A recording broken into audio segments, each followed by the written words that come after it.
Hey guys, it's me Shadow, and now we're going to continue on with Stellar. If it was here. I think that's what makes streaming so great, right? You find these little communities that just make you smile. Anyway, I should probably keep moving. I feel like I'm getting closer to where that distress signal's coming from. I'll hit you up again once I've made some progress, okay? Yes, finally! It's one of the other life pods. I'm not alone anymore. Wait, something doesn't feel right. The pod hatch is still closed, and there's no sound coming from inside. Hold on. Let me see if I can get this pod hatch open.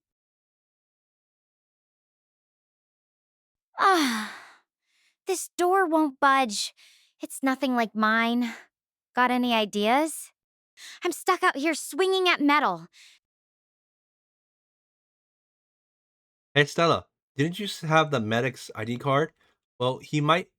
Why don't you try swiping his ID card on the sensor? It may give you access to his pod. Because he's the medic.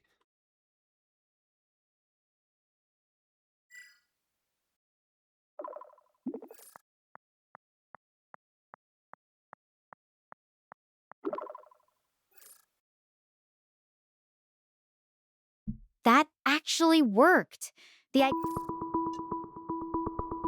that actually worked. The ID card triggered the sensor, and the hatch is open now. I can't believe I didn't think of that sooner. Thanks, Shadow. You're really proving yourself to be a trustworthy partner out here.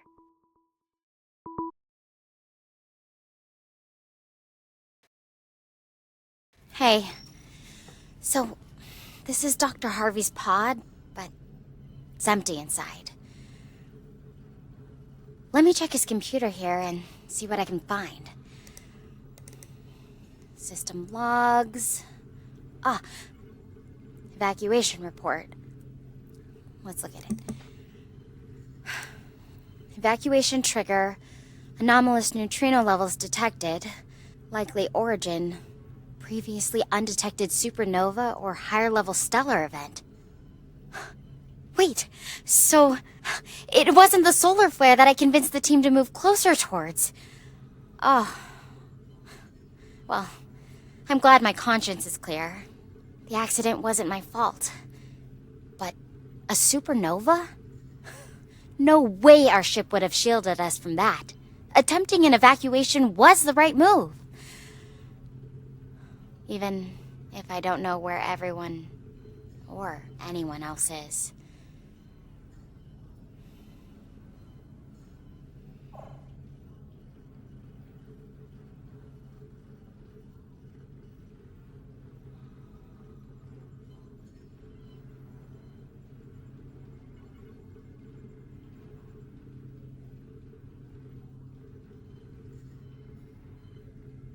So it was a supernova. I believe I mentioned this before, and some astronaut who will remain nameless said that it was highly unlikely. Hmm.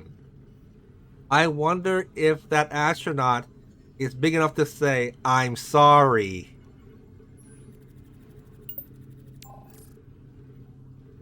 Oh, I think that astronaut might just have to eat a little bit of humble pie. But hey, being wrong isn't so bad when it means I get to keep my sanity, right? Thanks for sticking with me through all the twists and turns. It really means a lot. Yeah, so do you feel, okay now? I again, I don't want to rub it in, but I did say it wasn't your fault. So, you know. But anyway, enough of the jokes. So, how are you feeling? Good?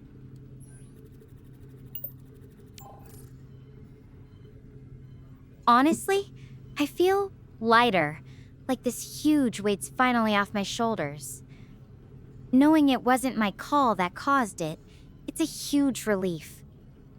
It's weird though, how much time I spent tormenting myself over something that wasn't even my fault. Makes me wonder how often we blame ourselves for things that are just out of our control. Yeah. But, you know, it's in the past. Just, you know, relax. You know, probably get some sleep soon. You probably don't have much sleeping space in that pod. Actually, you probably at most you probably have is just a seat.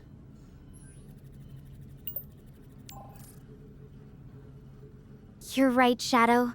There's just this small chair, and honestly, I'm pretty wiped out. I've been pushing myself all day. I think I'll just rest here for the night. At least it's safe and quiet. Maybe tomorrow I'll figure out my next steps when I'm not running on fumes.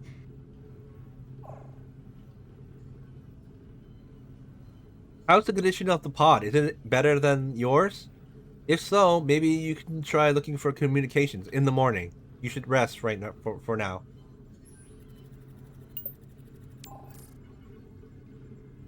It's in better shape than mine, thankfully. The left side took some damage from landing, but it's not leaking badly. The systems are running, and it's warm enough in here. You're right. I should rest. I'm too tired to dig through everything now, and honestly, I don't think I could focus even if I tried. Maybe tomorrow, with some sleep, I'll be able to think more clearly about what's here and what our next move should be.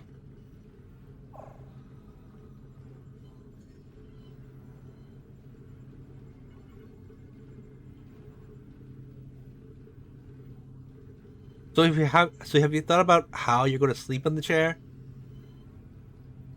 Like, what position are you going to sleep in?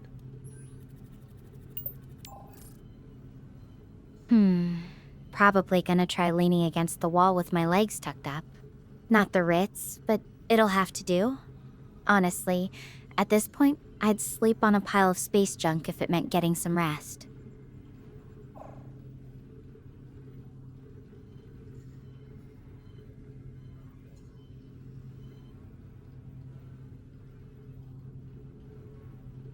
So, I got a quick question. Do you sleep with your helmet on or off?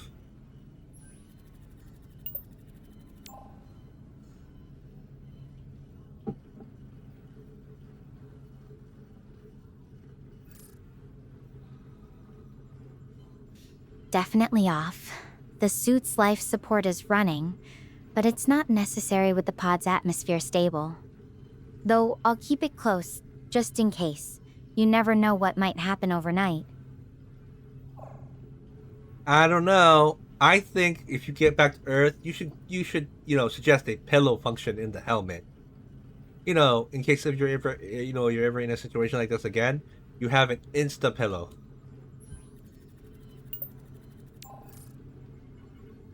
Ha! Insta-pillow helmet mod. I'll put that in my astronauts union demands. Right after in-flight meal upgrades and no more freeze-dried everything. Though honestly, if they made helmets with built-in pillows, I'd probably just end up drooling on the faceplate. Not exactly the most dignified look for a space explorer. But think about all the TikTok videos and pictures you would have. Stella the Jeweler. Come on, that's a great TikTok name. Yo, I'm Stella the Jeweler.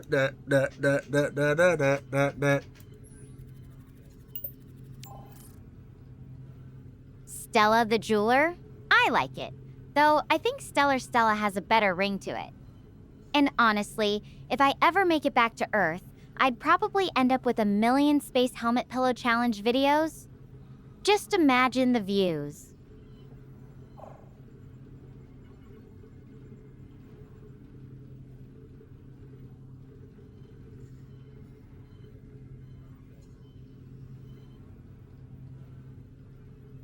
But still, do you think they'll quarantine you when you go back? Because you know, I mean, I know some of the stuff is similar to Earth, but I don't know if they're gonna like let you like walk away scot free.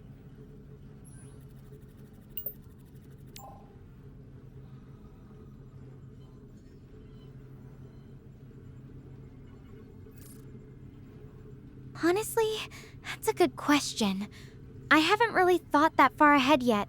With everything that's happened, I just assumed they'd want to run some tests, make sure I'm not carrying anything. unusual with me from Gaia. It's not like I've been in contact with any alien life forms or anything, but you never know what kind of microorganisms might be floating around here. They'll probably want to quarantine me just to be safe. Yeah, but I'd still be worried. I watched enough horror movies to know what happens to girls when they get quarantined.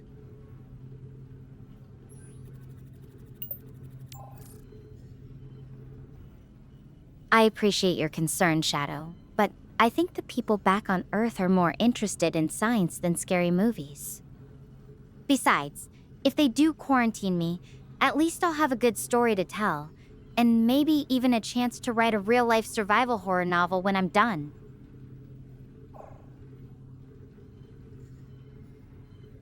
Yeah, when Gaia attacks. Dun dun dun. Doo-da-da. Classic horror movie intro. If Gaia ever does attack, I'll make sure to have a cameo in the movie. Just don't expect me to be the one getting scared in a dark corner. Hmm. I don't know. You might jinx yourself, like if you say it like that. Oh, jinxing myself? You really are watching too many horror movies, Shadow. I think I'll take my chances. After everything I've survived so far, I'm pretty sure I can handle whatever Gaia throws at me next.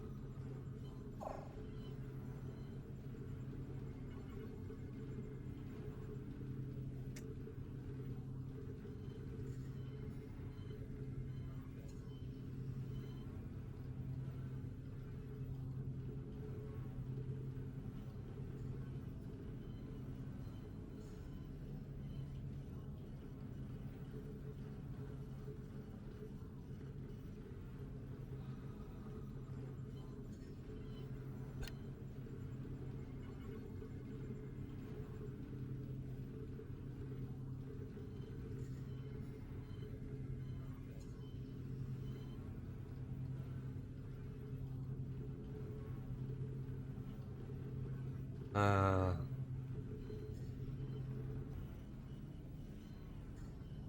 hey Stella, if you were given the power to breathe in space and fly, would you try to fly back to Earth?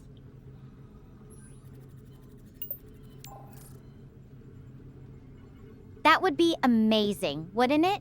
Just soar through the stars, no need for ships or oxygen. But honestly, I think I'd want to take my time.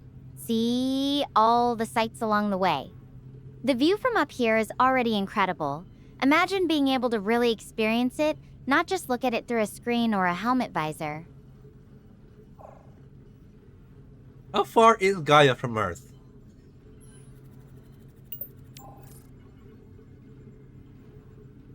I'd have to check the mission maps, but I think it's somewhere around 50 light years. Even with the Star Portal network, that's still a long way home, especially if I'm flying under my own power.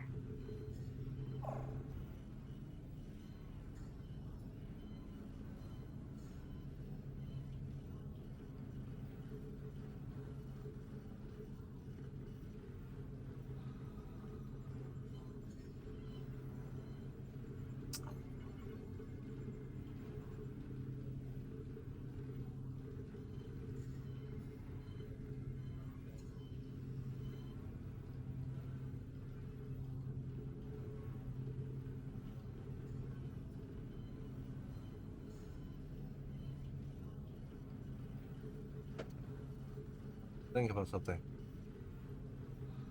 What did we talk about? Try to stay within the mission, but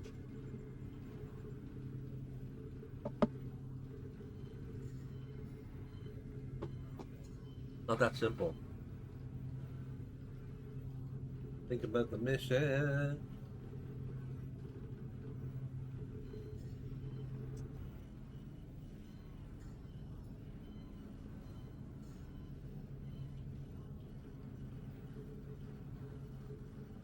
Alright, I'll just ask her a whole bunch of what if questions. I can't really think of anything to talk about right now. Because she already knows the truth about everything, so I don't know how to say it. So how about this? What's your favorite pizza, Stella?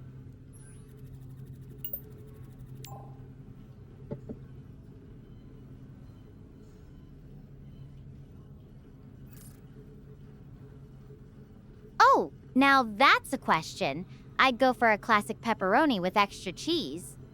Though after being out here, I'd probably eat a pizza with just about anything on it at this point.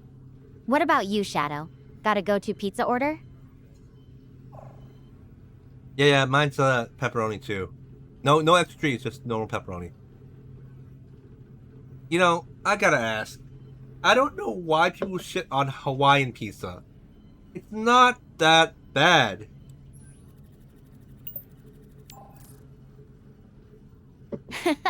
You're not wrong. People can be way too harsh about pineapple on pizza. For real, it's all about the flavor combo. I bet if we both had a slice right now, we wouldn't even care what was on it. Space pizza party? Anyone? Yeah, I totally agree. To be honest, I like Hawaiian pizza. If I'm being honest, I like pineapples on my pizza. I think the sweetness of the pineapple really balances out the savory of the pizza.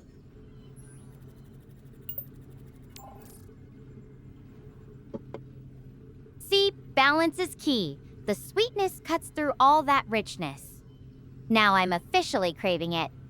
You know, it's funny how food can be such a comfort, even when you're light years away from anything resembling a real pizza.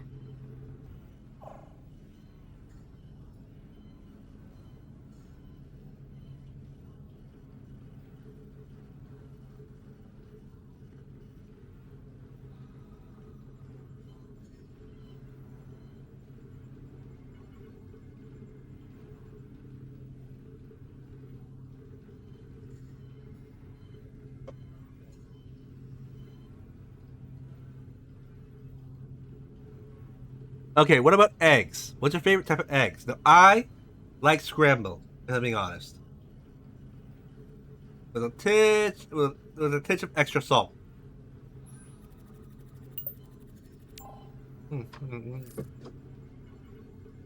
Ooh, scrambled with extra salt sounds perfect for a lazy Sunday morning. I'm more of an over easy girl myself. There's something about that runny yolk that just hits different. Though let's be real, right now I'd take eggs any way I can get them. Even freeze-dried astronaut eggs would be a luxury.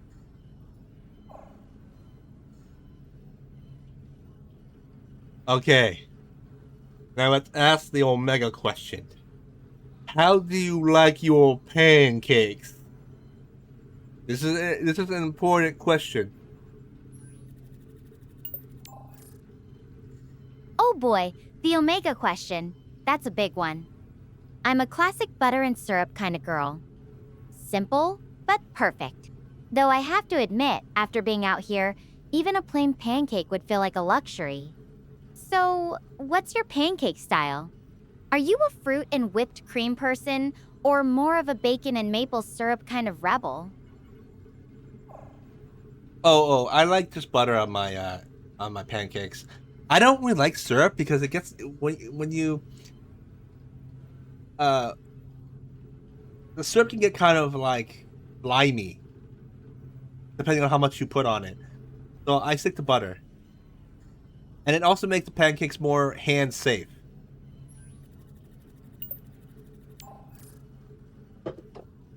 Slimy syrup is definitely a crime.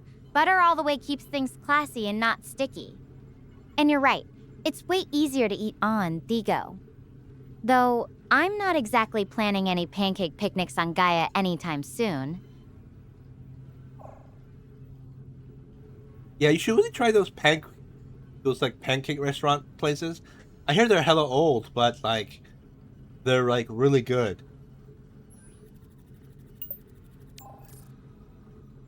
I'll have to add that to my post-Gaia bucket list. There's this one place near my university that's been around since the 50s. Nothing fancy, but their pancakes are legendary.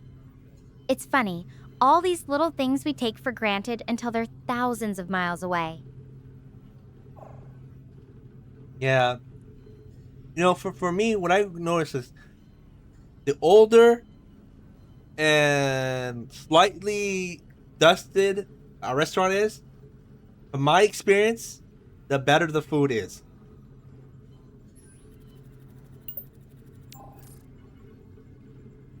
There's something about places with a little history, you know?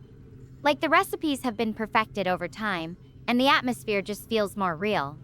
I wonder if that's why those old diners always seem to have such loyal customers. There's just something comforting about knowing you're eating where generations have eaten before you.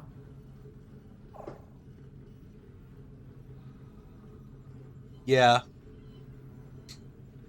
and it's like it's always those restaurants that like from the 70s, like those like ones that kind of look like barber shops.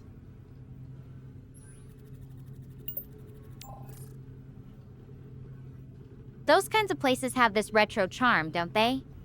It's like stepping into another era, before everything got so polished and modern. Sometimes I think that's what makes them special. They're not trying to be trendy, they just are what they are, and that's comforting. They know what they got. I respect that.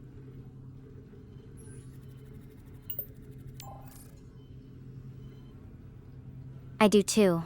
There's something admirable about sticking to what you're good at, even when everything around you is changing. It's kind of like us, isn't it? Figuring things out as we go, but still being true to who we are.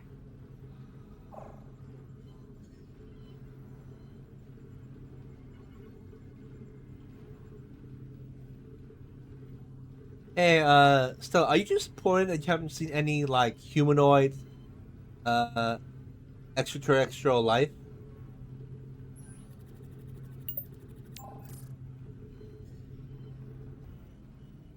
Honestly, no. Just the usual.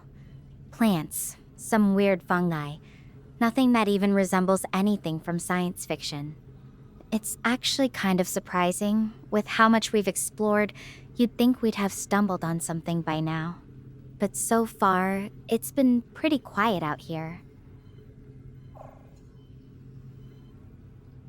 So, are you disappointed?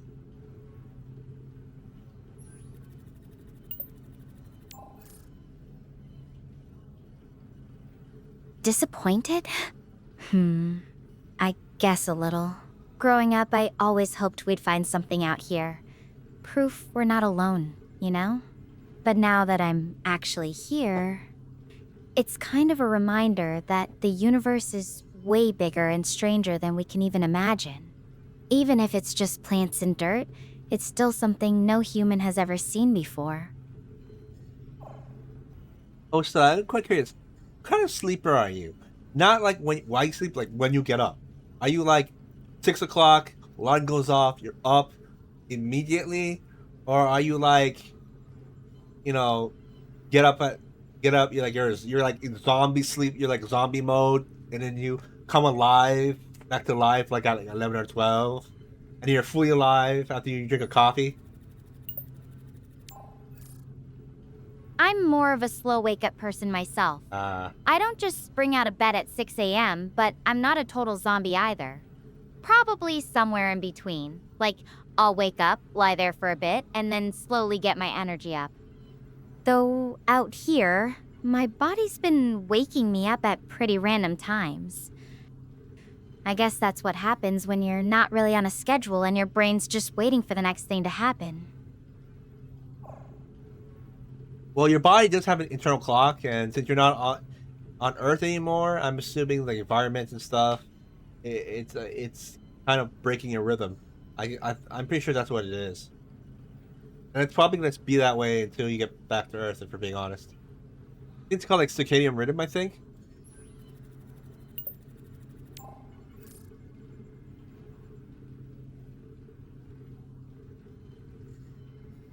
That's exactly it. Circadian rhythm. It's not just the time difference, it's everything. The light, the temperature, Even the air itself is different from what my body's used to.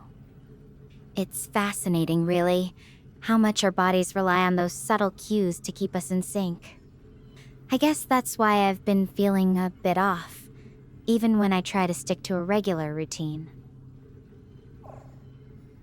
Hey, Stella, so we confirmed that you're not a sleep zombie, but do you know anyone that is a sleep zombie? If so, how bad of a sleep zombie are they?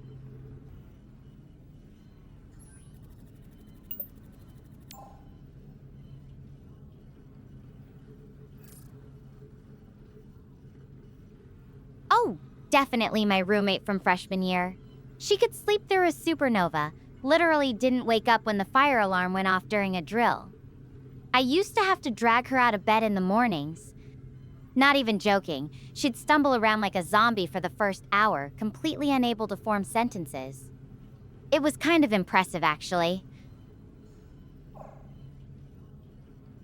I don't know, man. If I knew something like that, I'd be pranking her all the time. I'd be like shooting her with water guns and stuff. Like, hey guys, we got a zombie. Then shoot her up with water guns.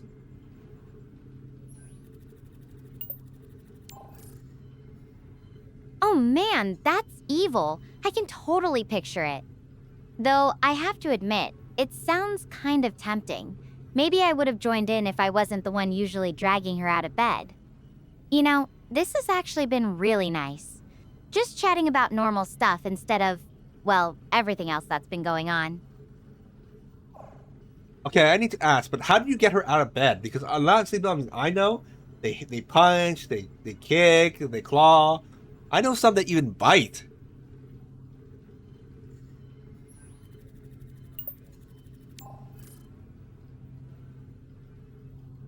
I'm a little too civilized for all that. Mostly I just open the curtains, blast some music, or occasionally use a strategically placed cold water bottle. I'm going to crash here in the pod where it's safe and warm. I'll figure out what's next when I'm not half asleep.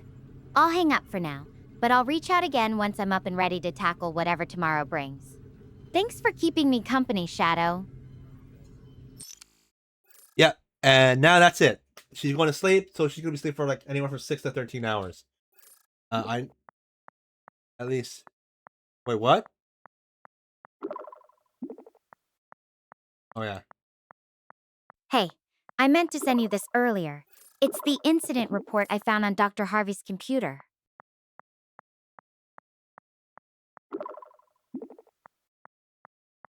Anyways, pretty wiped from the day, just getting settled into my 5-star luxury pod. As in, this chair. Oh, I should probably try to sleep now. Good night.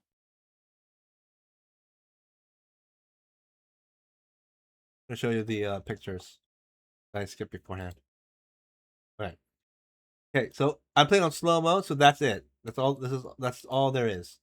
You're gonna be asleep for the next 6 to 13 hours. So yeah, we're gonna end the video here. I hope you enjoyed it, and I'll see you guys next time. Bye, guys.